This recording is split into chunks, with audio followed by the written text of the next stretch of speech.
Oke, selamat datang ayah bunda semuanya. Selamat datang di Zoom malam hari ini. Insya Allah sebentar lagi kita akan mulai.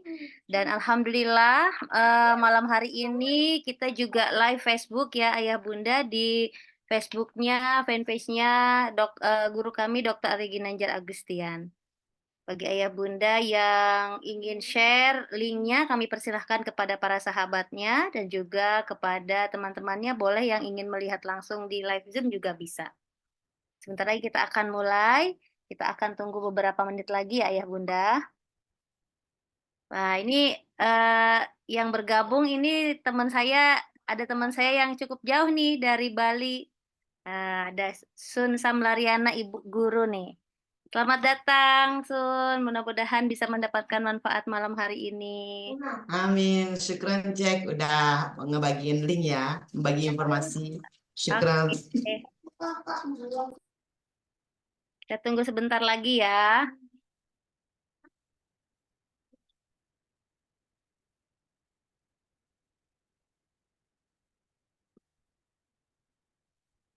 Oke, sambil kita menunggu teman-teman yang sebentar lagi bergabung bersama kita, saya ingin mengecek dulu apakah pada Bapak Ibu, Ayah Bunda yang hadir di ruang Zoom ini.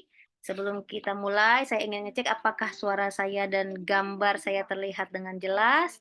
Bila terlihat dengan jelas, boleh Bapak Ibu, Ayah Bunda mengetikkan angka 1 di kolom chat.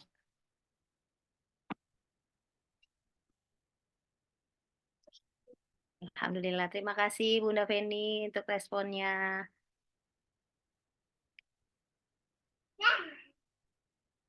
Terima kasih Bunda Anissa. Terima kasih Bunda Sun. Terima kasih Bunda Dian. Alhamdulillah jelas ya.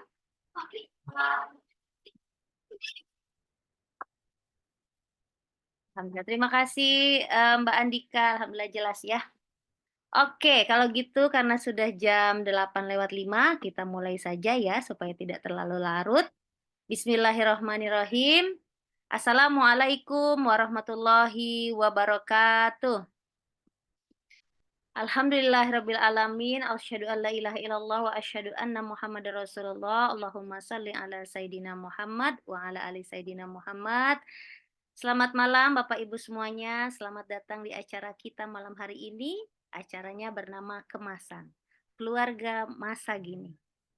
Nah, insya Allah kita akan segera mulai, tapi supaya perjalanan kita lancar, mari kita akan awali pertemuan kita malam hari ini dengan membaca surah Al-Fatihah bagi yang muslim dan bagi Bapak Ibu yang beragama lain boleh menyesuaikan. Ala hadzihi niyah Al-Fatihah.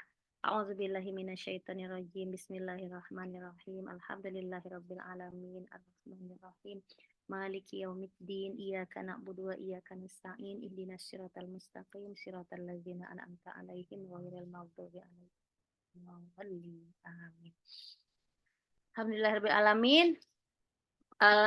Perkenalkan Bapak Ibu, nama saya adalah Anissa Hasanah. Insya Allah saya malam hari ini akan bersama Bapak Ibu. Kita akan membahas tentang keluarga, ngobrol tentang keluarga, tentang problematikanya, tentang dinamikanya. Gimana sih caranya biar punya keluarga yang punya bonding yang kuat, bagaimana hubungannya supaya solid di dalam keluarga, dan kita akan bahas di dalam acara-acara kemasan setiap hari Senin malam. Saya adalah kader dari Dr. Ari Ginanjar Agustian, founder ISQ. Alhamdulillah saya sudah bergabung di ISQ selama kurang lebih 18 tahun. Tahun ini masuk ke tahun 19. Nah, bagi Bapak Ibu yang join malam hari ini, kabar gembiranya insya Allah guru kami Dr. Ari Ginanjar Agustian sudah menyiapkan khusus buat Bapak Ibu yang hadir. Ada spesial giveaway, Bapak Ibu yang insya Allah aktif berespon di dalam ruang Zoom ini, kita akan siapkan hadiah yang spesial buat Bapak Ibu. Apa hadiahnya? Nantikan di akhir acara ini. Nah, permasalahan yang kita akan bahas hari ini adalah spesial. Ini mungkin banyak sekali dialami oleh banyak keluarga tentang bagaimana proses mendidik anak, ya. temanya sengaja kita ambil adalah bagaimana mendidik anak tegas tapi tidak keras. Nah, sebelum nanti saya undang teman saya, kita akan dengarkan sharingnya bagaimana beliau mendidik anaknya yang dengan tegas tapi tidak keras.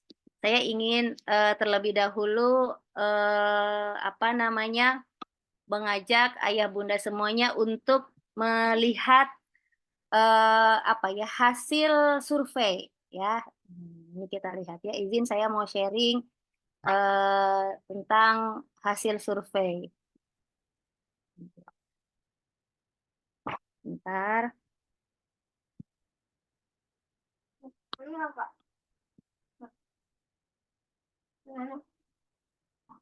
Apakah terlihat? Nah, ini ya Bunda ya. Di apa ya? Terima kasih. Nah, mungkin kita pernah dengar nih kata-kata di sekitar kita atau mungkin kata-kata di sekitar kita, di lingkungan kita, bahwa ada yang ngomong gini, wah enak banget ya jadi ibu rumah tangga, kerjanya tuh cuma santai, urus anak, bisa rebahan gitu ya. Dan banyak lagi kata-kata yang lainnya tentang ibu yang banyak aktivitasnya di rumah, atau kita suka dengar namanya full time mother gitu ya.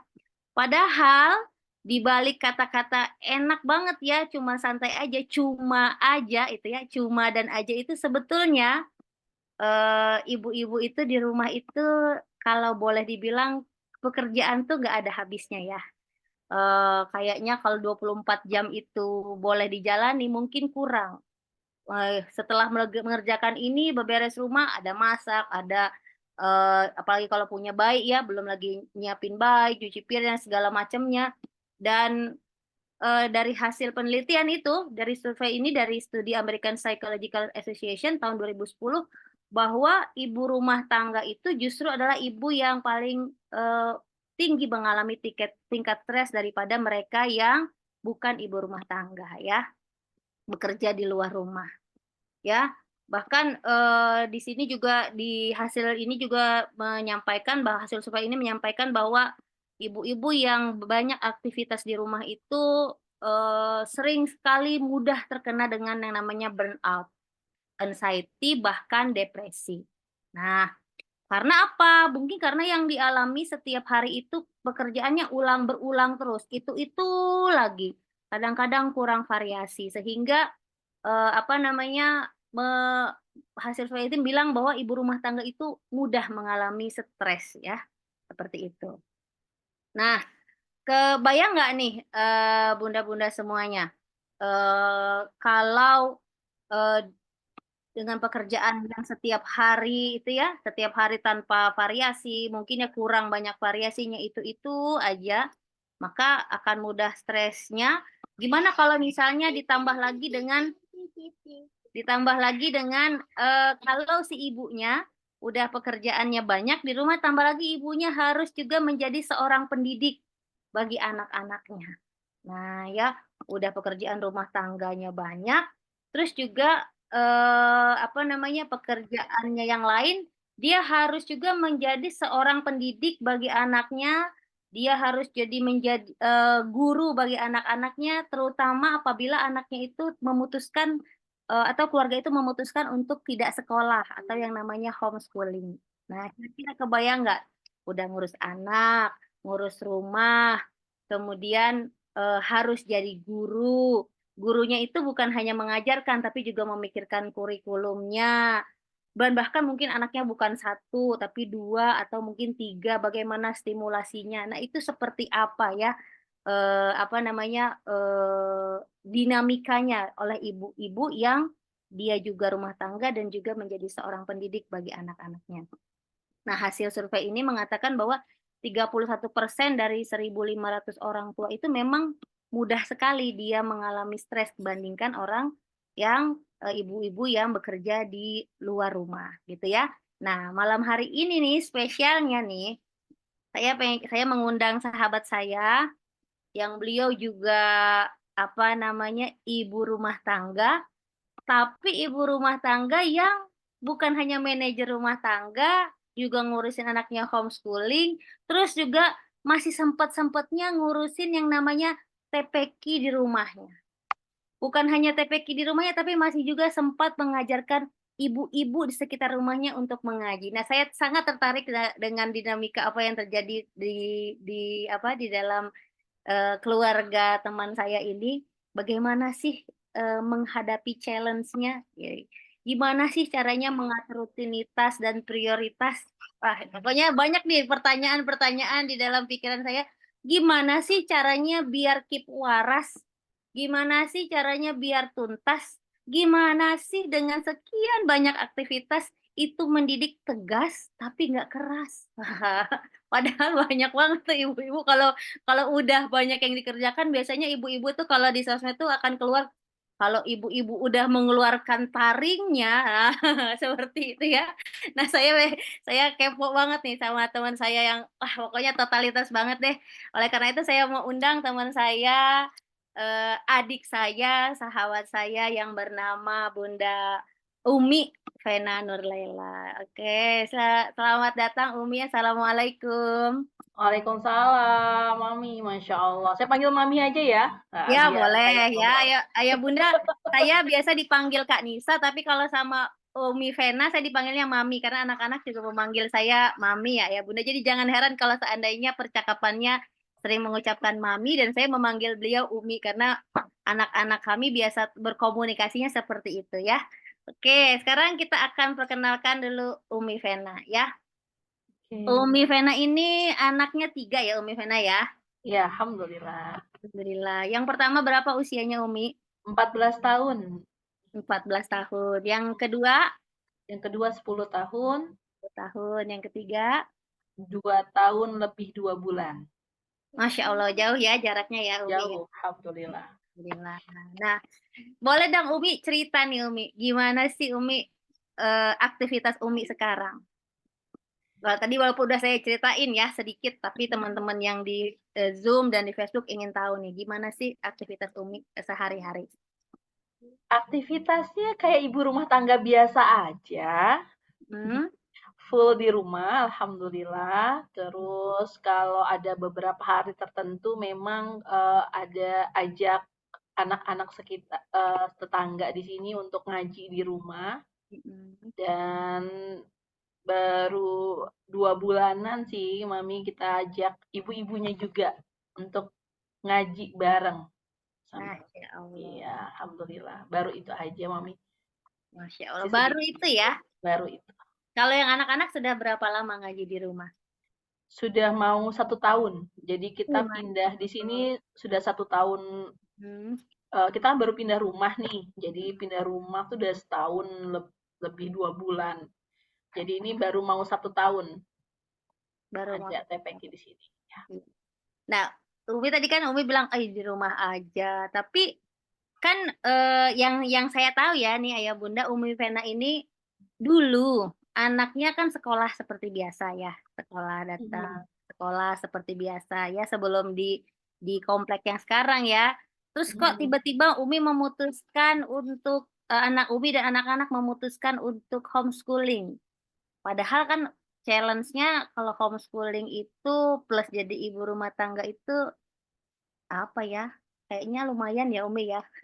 Double job. Ketimbang ketimbang misalnya kita menyerahkan ibaratnya kalau udah urusan rumah, terus kalau kita datang ke sekolah kan ibaratnya adalah ya yang handle urusan untuk pendidikan anak gitu ya, pendidikan di sekolah gitu, terutama tentang akademisnya. Nah, gimana Umi ceritanya Umi?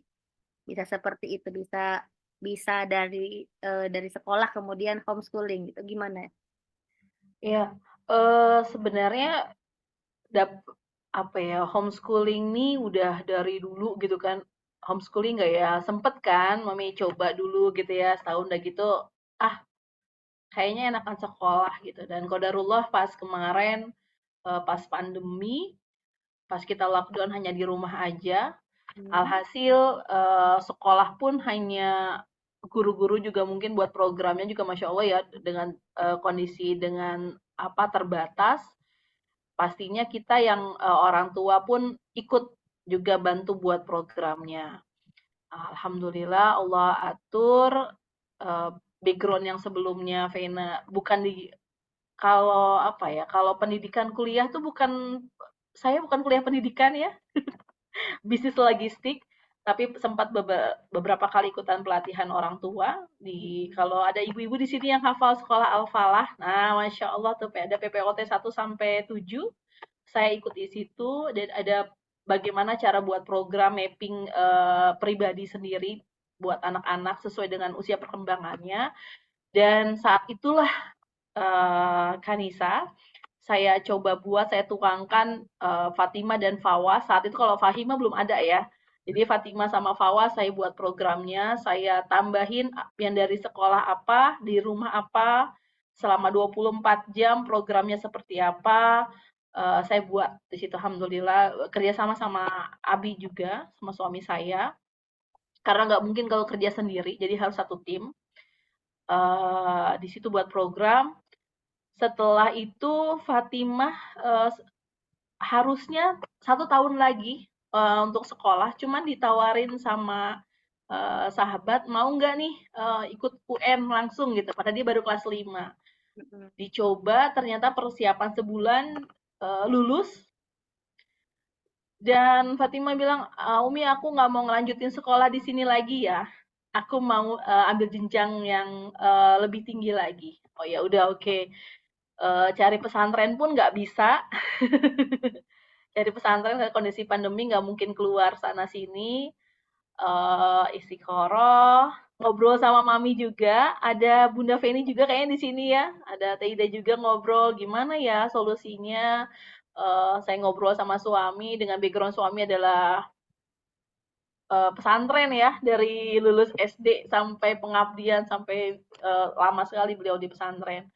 Pasti ada ininya. Akhirnya setelah ngobrol, setelah diskusi istikharah, gimana nggak ada suaranya ya Bapak Ibu? Ada kan ya? Ya, Ada ada. suara ya? Ya. Iya. Akhirnya alhamdulillah kita putuskan untuk homeschooling dengan program yang sudah berjalan. Tapi ya nggak semuanya 100% berjalan ya, Mami ya. Pasti ada susah payahnya sih di situ gitu. Jadi alhasil mutusin homeschooling anak-anak sendiri bahwa kayaknya enakan homeschooling deh. Karena kan selama pandemi juga di rumah aja belajar ya tahu gitu kan kayak gitu. Ya alhamdulillah. Jadi kami pilih homeschooling, insyaallah. Masya Allah. Jadi dari pandemi akhirnya keterusan ya memutuskan untuk memilih homeschooling aja ya. Dari Iya. awalnya belajar di rumah. Nah, itu gimana Umi menstrategikannya dari yang anak sekolah tiba-tiba jadi anak homeschooling tuh gimana ngatur prioritasnya gimana Umi? Karena kan pasti Kalau dinamikanya nggak sama gitu kan. Dia tadinya setiap hari nganterin ke sekolah gitu kan, terus di rumah gitu. Gimana ngaturnya? ngaturnya itu justru malah lebih enak homeschooling. Oh gitu ya. Iya, saya nggak habis waktu untuk nganterin anak ke tempat sekolah. Mm. Justru malah bisa eksplornya banyak banget. Kalau untuk waktu belajar, bangun tidur itu sama, tetap bangunnya sebelum azan subuh harus sudah bangun, sudah sholat tahajud, udah bangun pagi-pagi sudah mandi, sudah tahu apa kewajibannya apa saja yang dilakukan di rumah. Mereka homeschooling bukan berarti bersantai-santai dan tidak ada kegiatan, tapi justru malah harus banyak kegiatan. Kayak gitu sih, Mami. Jadi Nah, homeschooling bukan berarti seperti apa ya, liburan di sekolah gitu ya, dari sekolah hari libur gitu, libur selama 2 pekan gitu, nggak ada kegiatan, nggak. Homeschooling tetap ada kegiatan. Kayak gitu. artinya disiplin yang di awal sudah berjalan itu tetap diteruskan gitu ya, Mi ya. Tetap, harus tetap diteruskan. Kalau nggak akan kebangun karakternya mereka sebagai seorang yang muslim yang disiplin, tepat waktu, bagaimana mereka mencapai cita-cita ya gitu ya Mami, bahwa kalau memang nggak bisa disiplin. Masya Allah. Oke, sebelum kita lanjutkan, Ayah Bunda, mungkin Ayah Bunda ingin ada pertanyaan, boleh Ayah Bunda nanti eh, tulis di kolom chat ya Ayah Bunda ya, boleh sampaikan ke Umi Vena atau juga ke saya juga boleh, kita akan bahas nanti pertanyaannya pada saat sesi pertanyaan. Oke, kalau kita balik ke tema kita ya Umi ya, Mhm. mendidik tegas tapi tidak keras. Nah kira-kira itu gimana Umi? Ke anak-anak itu, kan konsep tegas, enggak Mhm. keras itu tuh kayak apa ya kalau konsepnya Umi dalam keseharian yang kalau saya ngebayanginnya sih ya, mmm, ya Bunda, for information saya juga homeschooling ya anak-anak saya dan, eee, tegas dan tidak keras itu jadi kalau kalau saya mungkin memang kita harus kasih tahu brief di awal atau pijakan di awal itu harus kuat ya Umi ya. Nah kalau Umi gimana gitu? Iya, tentunya tegas ini, mungkin di sebagian, banyak orang bahwa tegas tuh ya, "Ih, galak banget ya," gitu ya. Mmm, Oh, kenapa tegas bukan berarti keras, tegas tuh bahwa kita harus komitmen dan ngajarin anak-anak kita yang paling penting ada kayak tadi Mami bilang, pijakan. Jadi pijakan tuh adalah aturan, aturannya harus jelas, kenapa sih harus bangun sebelum subuh misalkan. mhm, mhm, Kenapa sih, apa sih manfaatnya, itu kita kasih tahu dulu anak-anak kita dan itu pun pelan-pelan. Kayak misalkan Fatima dan Fawaz ini bukan ujuk-ujuk dari karena homeschooling umur 12 tahun langsung kamu harus bangun sebelum subuh ya. Oh, pokoknya kalau enggak ada hukumannya tek tek tek tek enggak. Jadi memang kita memang programnya ini dari usia dini, dari umur 1 tahun, 2 tahun tuh udah dibangunin. Nak, sudah mmm, waktunya, mau sebentar lagi mau sholat subuh. Mau bangun? Kalau mau bangun boleh, Umi, Abi mau sholat. Kalau belum mau bangun yang namanya bayi, satu is okay, nggak apa-apa. Tapi mereka lihat rutinitas orang tuanya di situ ngasih pijakan, ngasih sampaikan informasinya itu aturan yang jelas. Kenapa harus bangun sebelum subuh? Dan kami di sini eh, sangat apa ya, aturan nggak boleh tidur setelah sholat subuh tuh nggak boleh banget. Itu udah hak patennya kita, nggak boleh habis subuh nggak boleh tidur. Sengantuk apapun. Mungkin kecuali kalau misalkan ada dari perjalanan luar kota masih diperbolehkan lah ya tidur istirahat. Cuman kalau itu harus nggak boleh tidur karena memang ada manfaatnya. Mereka akan disampaikan dan mereka tahu gitu di situ. Dan ketika mereka melanggar, ya kita sampaikan lagi apa rasanya ketika melakukan hal itu, bagaimana yang terjadi, dan mereka pasti akan memberikan solusinya dan berjanji bahwa nggak akan ngelakuin yang lagi sih, kayak gitu. Jadi tegas ini bukan berarti keras, tegas nih berarti bahwa aturan itu memang harus dilakukan dan anak-anak tuh tahu bahwa aturan ini tuh dibuat mereka mengikuti ini karena memang untuk kebaikan mereka. Apalagi sekarang yang remaja ya dan Fawaz sudah masuk itu negosiasinya sekarang udah mulai muncul negosiasi terus ya kan. betul ya. Nah, itu yang harus kita sampaikan bukan berarti bahwa nak samina wato nak pokoknya nggak ada pertanyaan nggak bisa. Sedangkan tipikal anak saya nggak, bukan anak yang kayak gitu menerima hal yang langsung ditangkap segitu aja gitu kan. Masya Gitu sih Allah.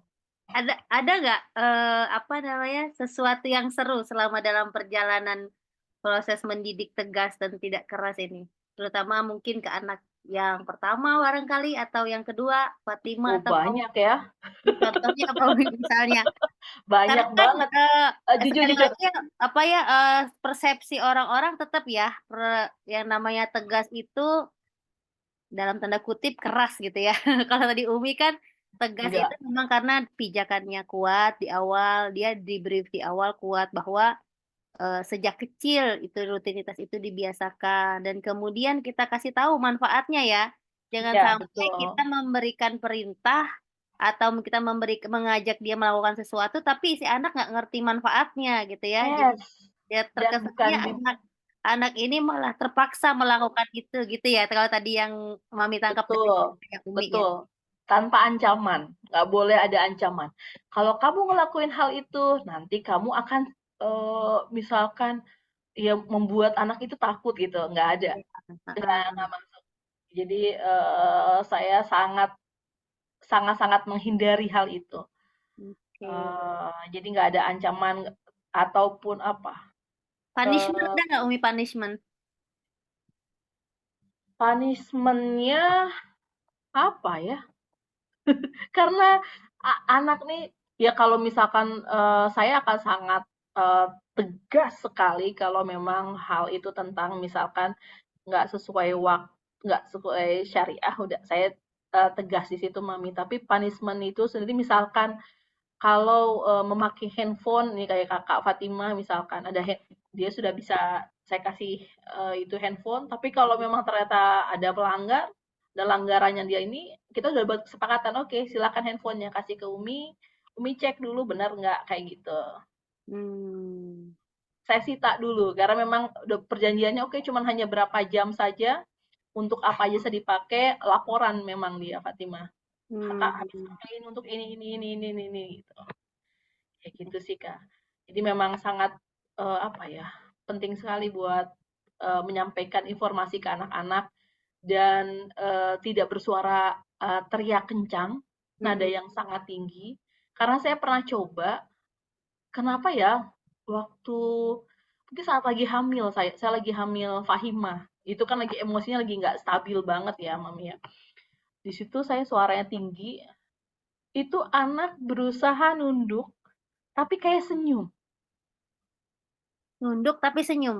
Iya, nunduk Takut tapi tapi senyum gitu. iya, mukanya kayak ketakutan. Tapi Mm-mm. pas setelah itu, saya udah cooling down, terus saya nanya, "Kok Kakak sama Abang kok kayak itu ya, kayak senyum gitu kan itu Umi jadi makin bete gitu." Kadang saya ngobrol gitu kan, terus bilang, "Tahu nggak sih Umi, maaf ya Umi, Umi tuh lucu loh kalau ngomongnya suaranya tinggi kayak gitu." Jadi itu kakak sama abang tuh dibuat kayak takut padahal tuh Umi tuh lucu. Masya Allah. Oh gitu. Iya, justru kakak sama abang itu takut kalau kalau kakak sama abang melanggar, Umi nanyanya baik-baik. Mereka akan nangis. Saya nggak dengan ancaman, saya malah nanya kayak misalkan nih Fawas, kenapa bang? Kan harusnya pulangnya jam 8 mainnya. Kok ini di atas jam 8? Ada apa? Oh, dia langsung nangis. Padahal cuma nanya kayak gitu aja. Karena dia sudah merasa bersalah. Dia tahu apa yang dia langgar kayak gitu sih. Justru pakai suara datar dan bawah justru lebih kena Nah, ya. iya, betul. Pakai suara tinggi itu justru nggak kena ya ke anak-anak. Lucu, lucu. Lucu. Iya, dan saya sempat beberapa kali Mami untuk apa namanya survei nanya ke anak-anak, iya Umi, kalau ngomongnya tinggi kenceng itu tuh pusing, lucu aja kayak suara, iya suara berisik aja, nggak ngerti anak tuh apa yang disampaikan sama orang tua. Masya Di Allah. situ saya belajar. Keren deh. Saya ini banget nih. Apa namanya belajar banget nih dari Umi. Terus Ah, ada cerita lagi gak yang seru Umi? Misalnya apa ya? Kayak ada kesalahpahaman, terus Umi akhirnya mendapat insight tentang si kakak atau tentang si abang, gimana? iya, saya ngerasa bahwa Menstrategikannya itu supaya tadi, balik lagi supaya tegas dan tidak keras. iya, selama ini kalau buat program, saya buat mapping anak-anak itu kan sendiri evaluasi. Itu Hmm. saya agak kesulitan ketika memang kok apa yang saya buat ini padahal sudah saya rinci, saya jabar, oke Fatimah ini kemampuannya kayak gini-gini, berarti apa yang harus saya buat? Saya udah Mm-mm. buat mappingnya jelas lengkap sesuai dengan usia perkembangannya. Fawas juga sama. Akhirnya saya buat program homeschooling di rumah tuh apa? Kunjungannya kemana-kemana. Tapi kok banyak yang nggak berhasil ya gitu kan, Mami. Kenapa nih ya? Saya bongkar pasang lagi. Dan itu setiap 3 bulan sekali. Kebayang dong, buat mapping itu nggak cukup 1 jam. buat program tuh. Mhm. Apa ya malam-malam tuh saya harus buat program, bingung banget. Apalagi yang, Ko Fatimah gitu kan, dengan usia remaja. Kalau untuk usia perkembangannya kan untuk umur 14 tahun tuh udah Masya Allah banget kan, lagi sedang, wah pengakuannya, lagi ke temennya banget, lagi kayak gitu. Terus gimana caranya? Udah dicoba dengan usia perkembangan, kok kayaknya nggak matching sama sekali gitu ya. Terus Masya Allahnya, eh, dalam 3 bulan ya kayaknya 3 bulan terakhir itu ketika saya Fatima ikut tes talent DNA yang 45 talentnya ketahuan top talent sama five bottom talentnya apa, saya baru tahu oh ini gitu loh, harusnya saya buat program dari dulu tuh kayak gini aja, nggak usah pusing-pusing, saya nggak usah observasi 3 bulan baru saya buat program.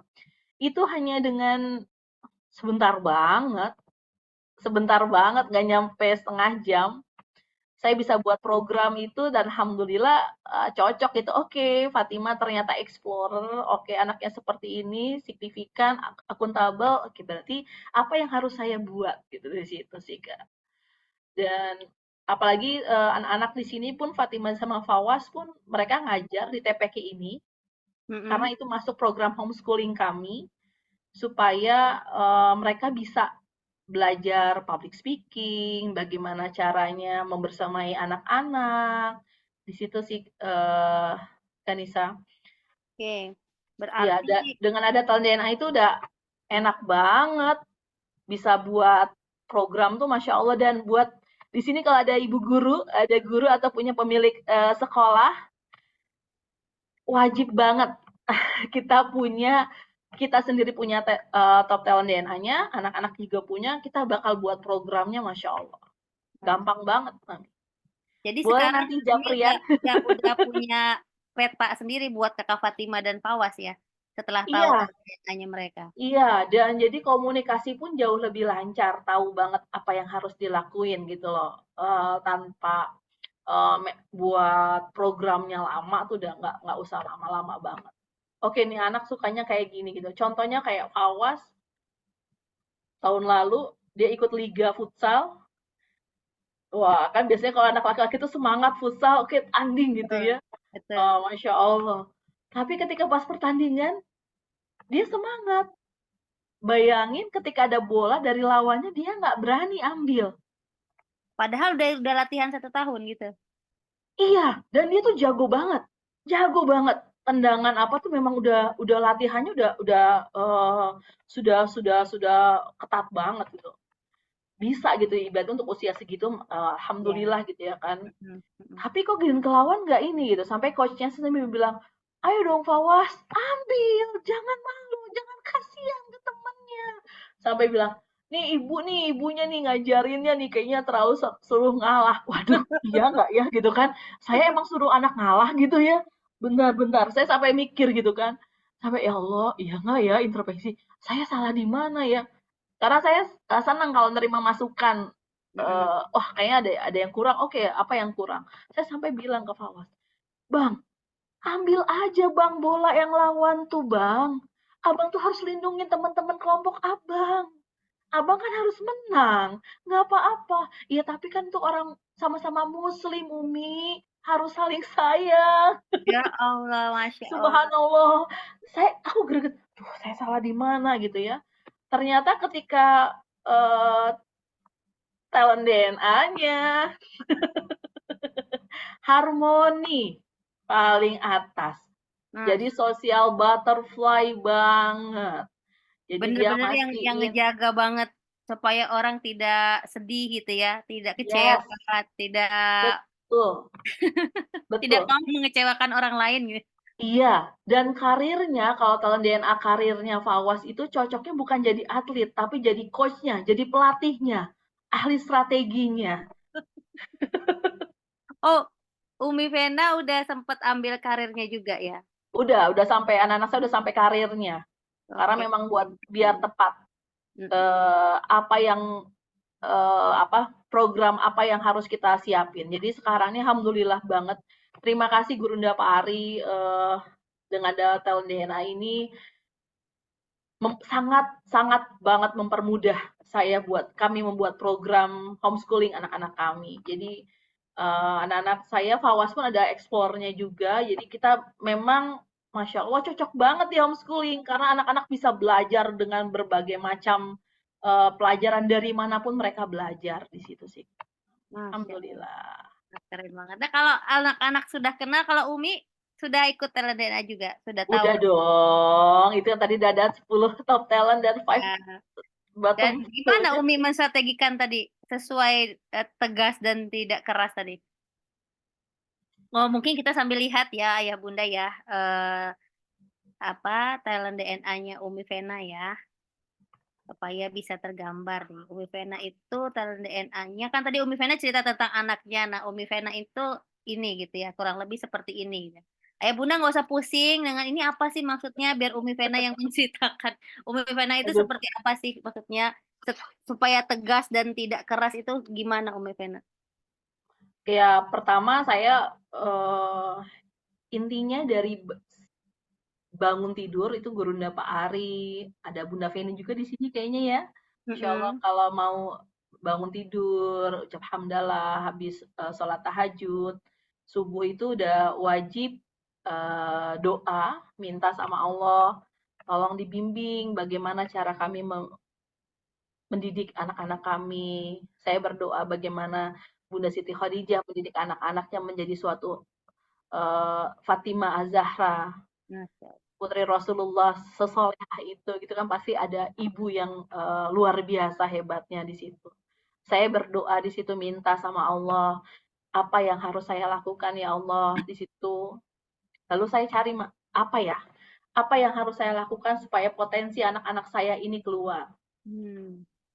Karena saya nggak mau hanya sekedar mendidik aja gitu, Mami.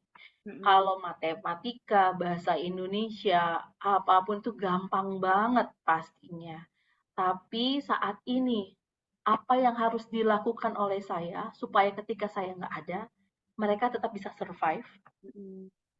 Dan yang paling penting adalah buat saya, ketika nanti dia yaumil hisab nanti, ketika Allah tanya, mereka bisa bersaksi bahwa Abi dan Uminya sudah mengajarkan mereka untuk cinta Allah dan Rasulullah di dunia. Untuk beriman, itu udah paling penting. Dan saya memang bilang ke anak-anak bahwa Abi Umi nggak butuh anak-anak yang pintar luar biasa, tapi dia nggak kenal sama Allah sama Rasulullah. Kalian mungkin bisa melakukan hal yang Abi Umi nggak tahu, tapi ada Allah yang maha tahu. Nah, pasti Allah akan kasih tahu ke Abi Umi kalau kalian melakukan kesalahan dan nggak bilang. Masya Itu Allah. udah kayak gitu sih. Ya. Ya, Umi itu bisa meyakinkan anak-anak dengan artikulatifnya bahwa Umi tadi dengan kata-kata Umi tadi tuh ya yang Umi menegur mereka justru mereka jadi lebih paham, terus Umi sampaikan tentang bagaimana Umi ke anak-anak harus bersikap sehingga walaupun nanti tidak ada Umi mereka tetap akan menjaga nilai-nilai itu, anak-anak itu paham gitu ya Umi ya.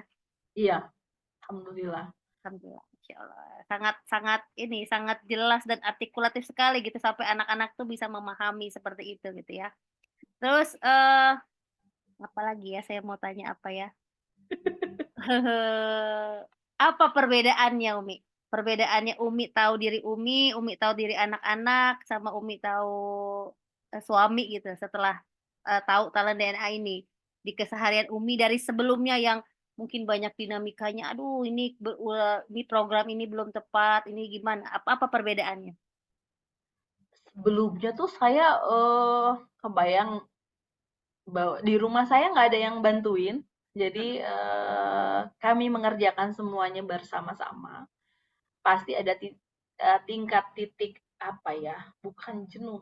stres juga enggak sih, maksudnya bener-bener yang udah pening banget ya, aduh gimana ya, apa yang harus dilakukan ya, program apa lagi tuh, Mentok gitu ya, bentok udah ya. mentok banget, udah bingung, ini apa ya, kok nggak cocok, saya bongkar pasang lagi, duh, gimana ya, apa yang harus saya lakukan? Eh dengan itu udah ada TPQ juga gitu kan, gimana caranya yakinin Fatimah sama Fawaz ini bahwa ini tuh TPQ itu sebenarnya buat mereka juga gitu.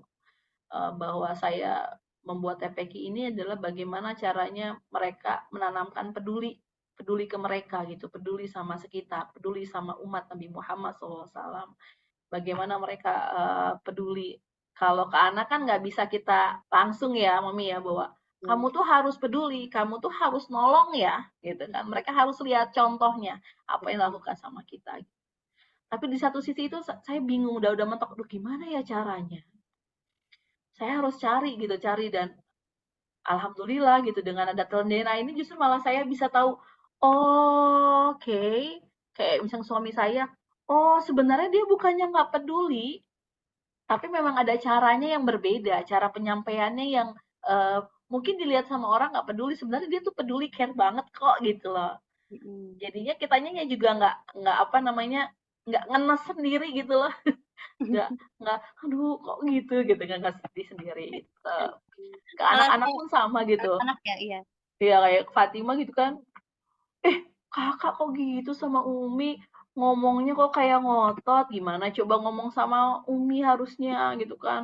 "Ih, Umi sedih banget loh." "Kakak kok ngomongnya biasa aja kok Umi," gitu kan, dengan nadanya nggak kenceng, cuma, "Kakak biasa aja kok." Ternyata dia akuntabel banget.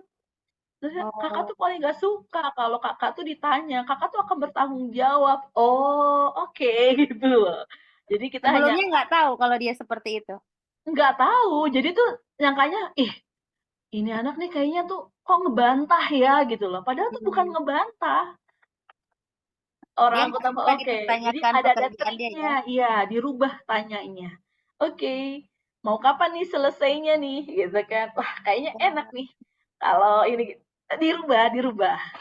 Tapi kalau Fawaz nggak bisa, kayaknya enak nih beres nih gitu. Nggak bisa kalau Fawaz. Beda lagi gitu Beda kan. lagi treatmentnya ya. Beda lagi treatmentnya gitu.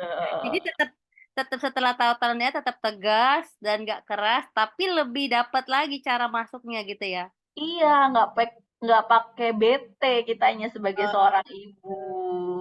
biasanya mah kan namanya ibu kali ya, kalau anak nggak nurut tuh bawaannya kok gitu banget gitu ya. Iya, langsung kalau saya tuh kalau tipikal kalau anaknya gitu, oh, astagfirullahaladzim, apa ya yang salah sama saya gitu kan, nyalahin Sama diri sama sendiri. sama sama, Sama kan? Sama nggak? sama ya Boleh bener. dong di-chat dong ibu-ibu yang di sini atau ada bapak-bapak kalau Ya ngedidik ibu-ibu anaknya. siapa yang salah? Bener gak Kalau sih lagi gitu kan? ngingetin anak, kalau lagi ngingetin anak, anaknya nggak ngikut tuh malah kita refleksi sendiri gitu ya. Sering banget dulu Iya, kayak gitu ya. Tapi sekarang Umi jadi tahu gitu gimana cara masuknya ke mereka gitu ya. iya. Jadi ternyata juga ada Fatimah yang bilang, "Kakak tuh Umi, Kakak tuh nggak suka kalau Umi tuh nyalahin diri sendiri," gitu kan. Kalau Oh, saya bilang, "Iya, Kakak tuh marah, marah tuh sama Umi, karena Umi tuh ya nyalahin diri sendiri. Kan Kakak yang salah, kenapa Umi nyalahin diri Umi sendiri?" Gitu. "Oh, oke. Oh, jadi kamu nggak nyaman karena Umi ngomong kayak gitu? Oke, I'm so sorry that," gitu sampai, "Oh ya, baiklah," gitu. Uminya sangat kontemplatif, dikit-dikit merenung apa kesalahan saya gitu ya. Anaknya akuntabel, jadinya kalau nggak ngerti itu nggak sinkron gitu ya. Iya, Uminya nggak juga, nyambung di ini situ. anaknya apaan sih Umi dikit-dikit nanyain mulu gitu ya. Iya, apalagi saya ada fokus di sini kan, Mami ya. Jadi bener-bener yang bener nah nih goal getter di sini juga, Masya Allah. Masya Allah, aduh. Ya, ya Bunda udah denger ya tadi gimana apa namanya ceritanya Umi Vena ya dengan dinamika anak-anak homeschooling yang anaknya juga ada anak remaja ya Bunda ya. Yang kalau orang bilang tuh anak remaja tuh sedang sedang jadinya lah gitu ya. Dikasih masukan dia sering kelihatannya tidak dengar gitu ya, tapi kalau nggak dimasukkan kasih masukan juga kita seringnya aduh gimana nih ya cara nanganin yang tepat gitu ya, kalau kita kalau sama anak remaja khususnya Umi ya yang Mami alamin, kalau sama anak remaja itu tegas-tegas banget nggak bisa, diulur-ulur banget juga nggak bisa gitu ya. Jadi emang Banget. anak remaja itu kita ya memang sesekali tegas, sesekali kita ulur, tapi kita tarik gitu ya. Nggak bisa Ya, ditegasin. betul. Kalau ditegasin, kalau anak-anak remaja itu ditegasin dia kabur gitu ya, dia malah nggak nyaman sama orang tuanya, lebih nyaman sama temennya gitu ya, akhirnya nggak Mhm. curhat lagi sama orang tuanya. Tapi kalau kita terlalu ulur, akhirnya nanti Bebas, bablas. kebablasan Betul. ya. Nah, makanya nih dapat banget nih poinnya Umi nih, setelah Umi tahu gimana si Kakak gitu ya, gimana si Abang. Jadinya insya Allah mudah-mudahan jadi lebih memahami ya Umi, dan Umi jadi paham diri sendiri, Umi sendiri juga ya, Iya, tahu betul. bagaimana mensinkronisasi satu sama lain ya dalam Mhm. keluarga gitu ya. Masya Iya. Allah, tabarakallah. Nah, Ayah Bunda, kita sudah dengar tadi sharingnya dari Umi Vena. Mungkin Ayah Bunda ada yang ingin ditanyakan. Ini ada respon dari apa namanya? Dari Bunda Sun. Bunda Sun bilang, mana tadi ya tulisannya? Saya nggak kelihatan nih. Oke, sebentar. Bunda Sun tadi bilang sangat bermanfaat Umi Vena. Oke, Ayah Bunda mungkin yang ingin bertanya lagi boleh disampaikan di kolom chat ya Ayah Bunda ya.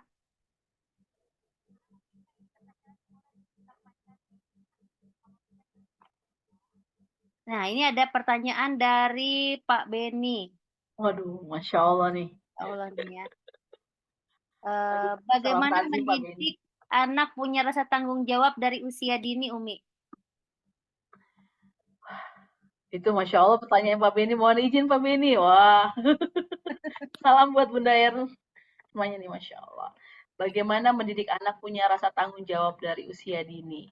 Bagaimana ya Mami ya? Bahwa contohnya simple aja, Pak Beni, bahwa kayak misalkan dia habis main, boleh dirapikan kembali mainannya sambil kita bantu rapikan dulu, baru dia boleh ambil kegiatan yang lainnya. Kalau di rumah kami itu mainan sudah diklasifikasi per jenis mainannya.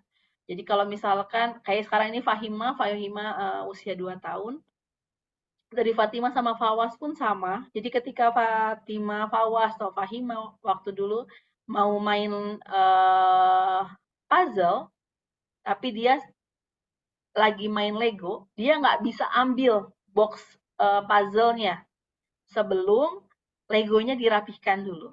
Jadi satu-satu. Dia harus punya tanggung jawab bahwa ini mainan itu punya sama-sama, tapi ketika dimainkan sendiri silahkan bertanggung jawab untuk rapihkan kembali. Seperti itu Pak Beni. Ada juga kalau misalkan tanggung jawab, eh ada anak saya nih Fawas di atas. Jadi Fawas waktu itu usia 3 tahun 4 tahunan.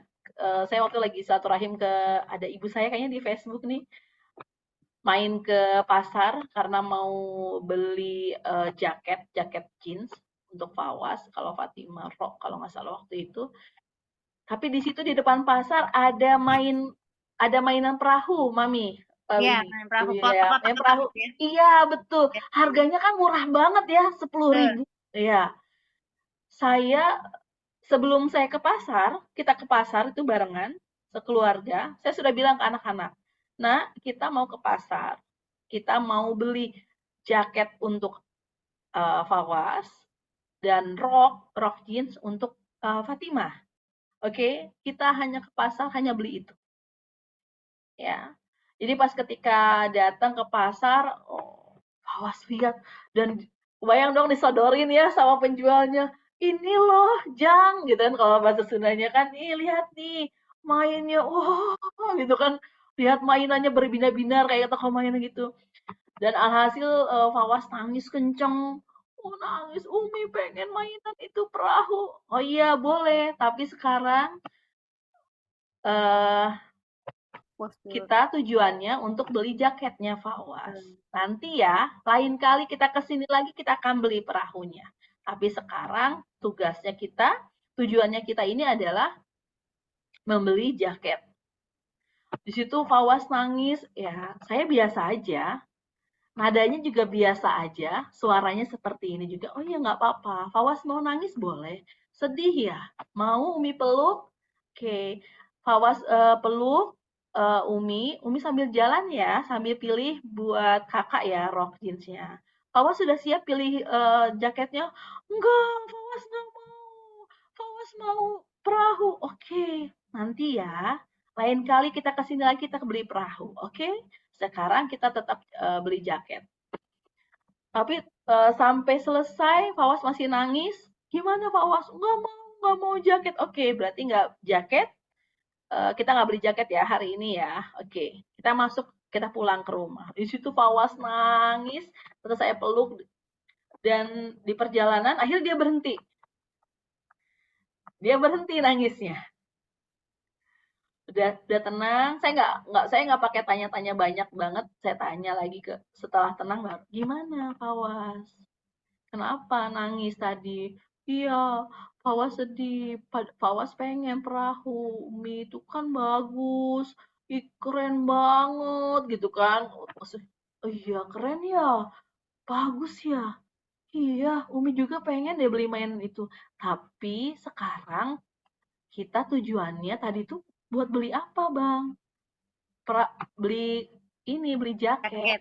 Nah, ya, sekarang gimana dengan Fawaz menangis? Dapat nggak perahunya? Enggak. Dapat nggak jaketnya? Umi akan bersikap sama di rumah dimanapun sama. Umi sudah kita sama-sama kan bekerja sama, tahu bahwa itu kita tujuannya ke pasar mau beli jaket, bukan beli mainan. Nanti kalau kita memang pergi untuk beli mainan, kita hanya akan beli mainan. Gitu sih, Pak. Alhamdulillah dari semenjak kejadian itu mau dikasih mainan apapun sama penjual gitu kan. Kadang kalau ke acara besar atau misalnya nikahan atau ke seminar apa pasti ada mainan ya. Apalagi ke mall. Ya udah, lewat aja ke toko mainan, cuman lewat aja. Nggak ada drama-drama lagi nangis-nangis kayak gitu. Karena dia tahu bahwa, oh ya, oke, tanggung jawabnya dibangun bahwa ya percuma aja sih kalau aku nangis kejar-kejar juga yang ada capek dan nggak dapet mainan gitu aja udah Masya Allah, gitu. keren banget, keren. Jadi ayah bunda, Pak Benny tadi terjawab ya pertanyaannya bahwa memang diawali memang dari ini ya, apa namanya, dari bagaimana kita mengajarkannya tuh dari hal yang sederhana aja gitu di rumah gitu ya. Nah ini ada kelanjutannya. Sepertinya ada perbedaan antara anak laki-laki dan perempuan ya. Saya terkadang agak canggung ketika harus tegas ke anak, ketika anak saya cenderung agak memaksakan keinginannya. Nah mungkin tadi gimana Uwi? Kalau tadi sih Kalau apa saya sih nggak ada perbedaan Pak, saya tetap tegas pada keduanya Pak. Perempuan dan laki-laki sama Pak, tanggung jawabnya, bahkan kalau ke treatment ke Fawaz agak lebih apa ya, lebih tegas lagi, lebih banyak lagi sebenarnya, tapi sesuai dengan usia perkembangannya. Pasti beda treatment tegasnya ini ke setiap anak usianya, Pak. Sesuai dengan usia perkembangannya. Bukan usia tahun kelahirannya ya, Bapak Ibu semuanya, tapi usia perkembangan. Karena ada usia perkembangannya, di sini kayaknya ada juga dosen nih, Masya Allah ya. Jadi ada usia perkembangan anak yang usianya 8 tahun bisa jadi usia perkembangannya 5 tahun ya. ya, Bener nggak? Jadi kenapa saya buat homeschool ini mapping itu memang sesuai dengan usia perkembangannya. Jadi ada PR gimana sih caranya sih usia 8 tahun ini usia perkembangannya 6 tahun supaya masuk ke 8 tahun gimana nih, apa nih PR-nya, apa yang harus dilakukan, harusnya kita lakukan kayak gitu. Jadi apalagi kalau anak perempuan ya Pak Beni ya, kalau anak laki-laki kan bisa tek tek tek gitu ya, kebanyakan gitu kan. Kalau perempuan kan dimanja gitu ya. Yes, anak perempuan lebih cepat dewasa, laki-laki agak lebih lama gitu ya. Anak laki-laki tuh katanya lebih sedang mainnya ya, lebih banyak mainnya ketimbang anak perempuan. Iya, dan memang harus, iya Fatima sempat tanya, Umi kenapa Fawas kok dibiarkan itu? Kalau laki-laki memang harus harus puas bermain tapi tetap dalam aturan yang Ya. berlaku, itu sampai usia 14 tahun memang. Tapi memang ada tahapannya, bukan berarti bebas bermain game online, bukan. Tapi memang bermain, iya betul. Nah, waktunya ini kita harus punya kendali penuh, Pak. Iya. Anak-anak harus tahu bahwa eh, aturan berlaku Di di mana bawah saja sama. kuasa abi dan ayah dan ibunya.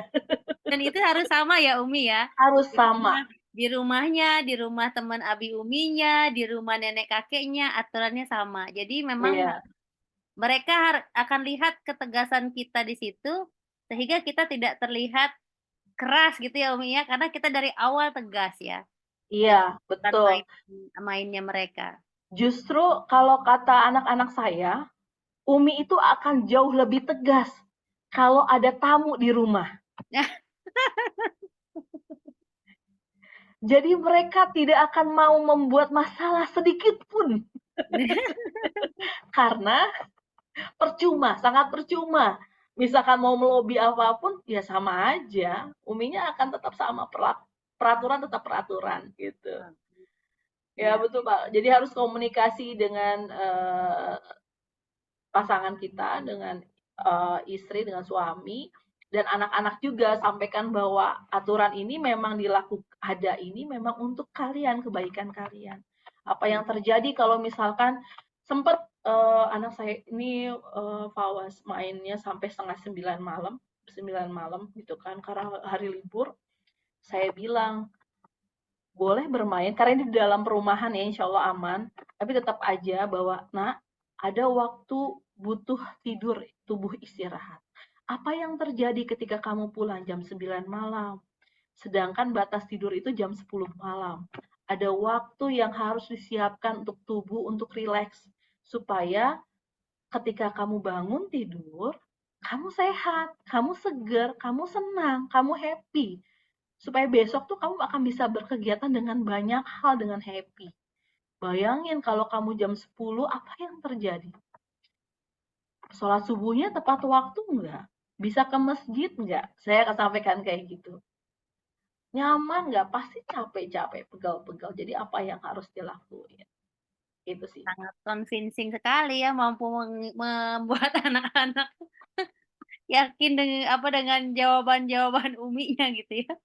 Mengarahkan supaya iya gitu ya. Ya, mampu dia meyakinkan anaknya tentang jawaban-jawaban, "Oh iya Umi, baik Umi," gitu ya. Keren sekali Umi Pena. Masya Allah, terima kasih Pak Beni untuk pertanyaannya. Mungkin ada ayah bunda lagi yang ingin bertanya? Wah, nggak terasa sudah jam 9 lewat ya. Oh, ini ada yang di Facebook, Oh Mami. iya, Mm-mm, boleh mm-mm. boleh dibacakan Umi, karena Mami tidak lihat di Facebook. Boleh Baik, ini ya Umi ya. oke. Alhamdulillah dari Ibu Wiwi. Oh, Assalamualaikum ya. Untuk budaya sholat jamaah ke masjid setelah menginjak remaja agak rada susah ya. Padahal waktu kanak-kanak rajin. Solusinya gimana ya, Umi? Nah, gimana ya solusinya? Ada yang Gimana bisa ya Umi? bantu saya jawab?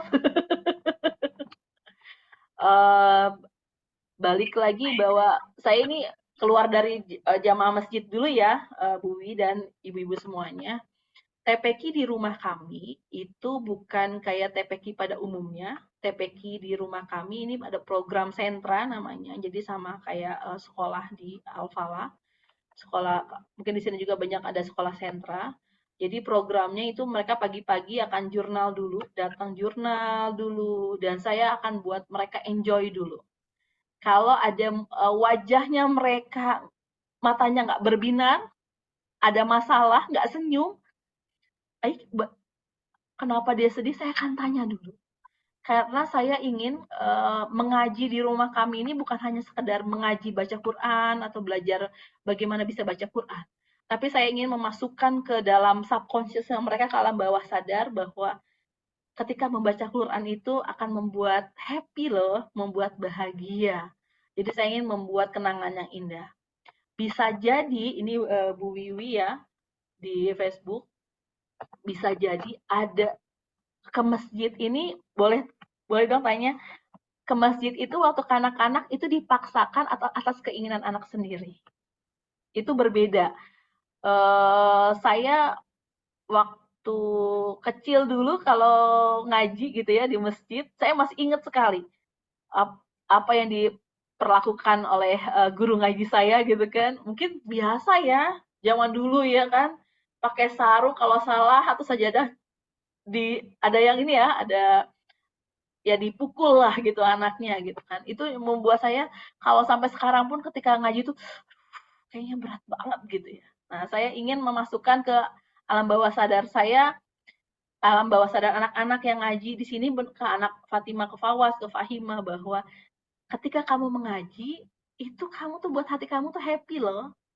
Kalau kamu sholat itu bukan untuk Abi dan Umi, tapi buat kamu, buat happy. Bayangin ketika sholat di masjid itu, ini mohon maaf, ini kalau misalkan menyampaikannya ke anak-anak sebelum remaja ya. Jadi sholat di masjid itu Masya Allah loh pahalanya.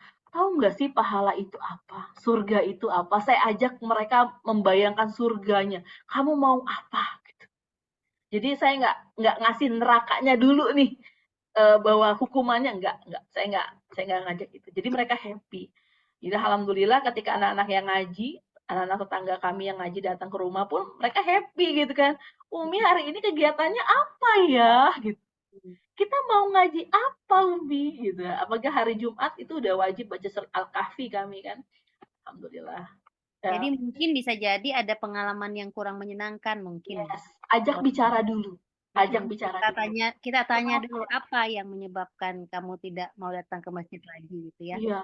Kenapa sih gitu. Terus kita juga harus siapin sebelum ngobrol sama anak kita,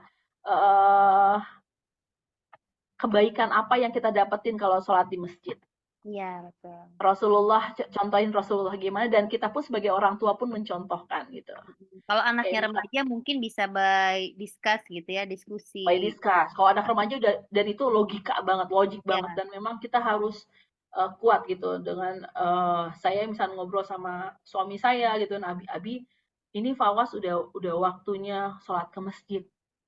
Gak mungkin aku yang anterin ke masjid. Kalau dulu waktu itu kan kalau sholat Jumat saya masih bisa anterin Fawas. Kalau sholat 5 waktu, mungkin ada waktu-waktu tertentu yang memang harus ditemenin sama abinya. Apalagi Bapak Ibu bangun tidur, itu anak bangun tidur, itu bukan dibangunin sama ibunya, tapi sama ayahnya. Pertama kali anak bangun harus lihat wajah ayahnya. Itu sangat beda banget. Ini kalau misalkan orang tua yang di rumah ya, dua-duanya maksudnya bisa. Sebisa mungkin kalau memang tidak bisa digantikan sama ibu nggak apa-apa. Tapi kalau ada ayahnya di rumah, ketika ayahnya di rumah, ayahnya yang bangunin anaknya. Yuk kita ke masjid yuk. Ajak discuss, insya Allah kayak gitu. Terima kasih Umi buat sharingnya. Alhamdulillah. Masya Allah ya Bunda, tidak terasa sudah jam 9 lewat dan ini sangat menarik sekali. Pengalaman Umi Vena bagaimana mendidik anak tegas dan tidak keras ya. Tadi saya sudah catat beberapa poinnya bahwa memang kalau kita mau mendidik anak jangan lupa pijakannya di awal harus jelas, kemudian juga kita aturan yang kita buat ke anak pun harus jelas. Ketika misalnya di rumah ada aturan A, maka kemanapun dia pergi, aturan itu tetap sama. Karena anak itu, saya pernah baca anak itu adalah salah satu makhluk Allah yang paling mudah dia dalam tanda kutip bahasanya tuh manipulatif. Dia tahu polanya kita. Ketika kita lengah sedikit, dia akan cari pola itu dan dia akan lakukan itu terus ketika melihat. Sangat cerdas. Ya, kita longgar sedikit dia tahu tuh, oh ini nih orang tuaku bisa masuk di sini nih ininya, apa celahnya gitu. Jadi aturan itu memang harus kita pegang ya Ayah Bunda ya kalau kita mau jadi orang tua yang tegas, tapi terkesan tidak keras gitu ya. Kemudian jangan lupa diajarkan sejak dini tadi sudah Umi Fena contohkan dengan hal-hal sederhana, mulai dari membereskan mainan. Jangan biarkan dia membereskan mainan itu dilakukan oleh orang lain, gitu ya. Karena itu adalah pondasi dia bertanggung jawab terhadap dirinya, terhadap kehidupannya, dan dia sudah tahu. Dan sekali lagi dia sudah tahu aturan mainnya. Aku kalau bermain, tugasku adalah akan merapikannya. Jadi ya, aku akan lakukan itu meskipun di rumah orang lain tetap akan aku lakukan merapikan mainan. Ya gitu Ayah Bunda ya. Masya Allah. Terima kasih Umi Vena buat sharingnya. Mudah-mudahan bermanfaat. Bila Ayah Bunda mendapatkan manfaat dari sharingnya Umi Vena malam hari ini tentang bagaimana mendidik tegas tapi tidak keras, boleh menuliskan di kolom chat reaksinya, boleh menuliskan dapat manfaat. Seperti itu ya Ayah Bunda ya. Nah, sebelum kita akhiri,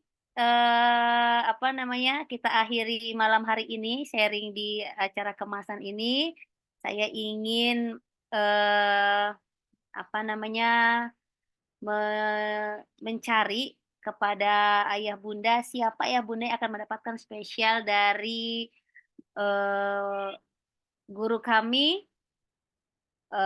Giveaway berupa live tools talent DNA mendapatkan 10 talent DNA ya, top 10 talent DNA. Kita akan ambil dari mana ya Umi Vena ya? Kita ambil sepertinya tadi Bunda yang di Facebook ya? 2 boleh nggak sih, Mami? Ya, 2 boleh nggak sih? Bisa 2 lah ya? ya? Bisa lah ya? Coba nanti kita ting-ting gitu ya, kayak ini ya. Oke. Kira-kira di mana nih Umi nih? Mau ambil yang di Facebook atau mau ambil yang di Zoom?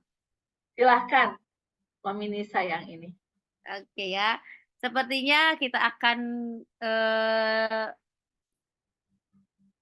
kita akan berikan giveaway ini kepada,